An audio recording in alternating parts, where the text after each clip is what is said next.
తమిళనాడులో Bharatiya Janata party plan ఏంటి?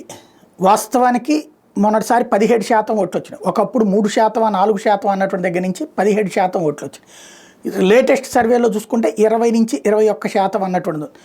జరగబోయేటటువంటి ఎన్నికల సందర్భానికి ఇంకా టైం ఉంది కాబట్టి ఒంటరిగానే పోటీ చేయడమా కూటమిగానా? వాస్తవంగా బీహార్, అస్సాం లాంటి రాష్ట్రాల్లో, బెంగాల్ లాంటి రాష్ట్రాల్లో కూడా కూటమిగానే వెళ్ళాలని భారతీయ జనతా పార్టీ నిర్ణయించుకుంది. తమిళనాడులో కూటమికి ఓకే అంటే కనుక స్టాలిన్ని దించడం సులభం. ఎందుకంటే ఏఐఏడిఎంకే స్ట్రాంగ్గా లేదు, డిఎంకే కూటమి స్ట్రాంగ్గా ఉంది.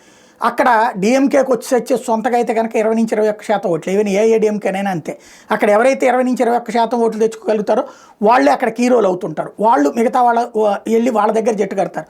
3% ఓట్లు వచ్చేవాళ్ళు, 5% ఓట్లు వచ్చేవాళ్ళు. ఇప్పుడు ఆ విధమైనటువంటి అడుగులు వేయాలని ఒక వర్గం చెప్తోంది భారతీయ జనతా పార్టీలో. అదే సందర్భంలో కూటమి వద్దు అని వీళ్ళు చెప్తున్నారు. యాక్చువల్గా ఏఐఏడిఎంకేతో జట్టు కడితే ప్రభుత్వాన్ని కూల్చొచ్చు అన్నటువంటి లెక్క, అంటే రేపొద్దున బీజేపీ ఏఐఏడిఎంకే కూటమి ప్రభుత్వం రావచ్చు అన్నటువంటి ఒక లెక్క ఉంది. అయితే అప్పుడు ఏఐఏడిఎంకే ఏమంటుంది, సీఎం తమ దగ్గర డిప్యూటీ సీఎం బీజేపీని తీసుకోమంటుంది. బీజేపీ ఏమంటుంది, 2.5 ఏళ్ళు అనే ప్రపోజల్ పెడుతుంది. అది జరిగితే డిఫరెంట్ అవుతుంది.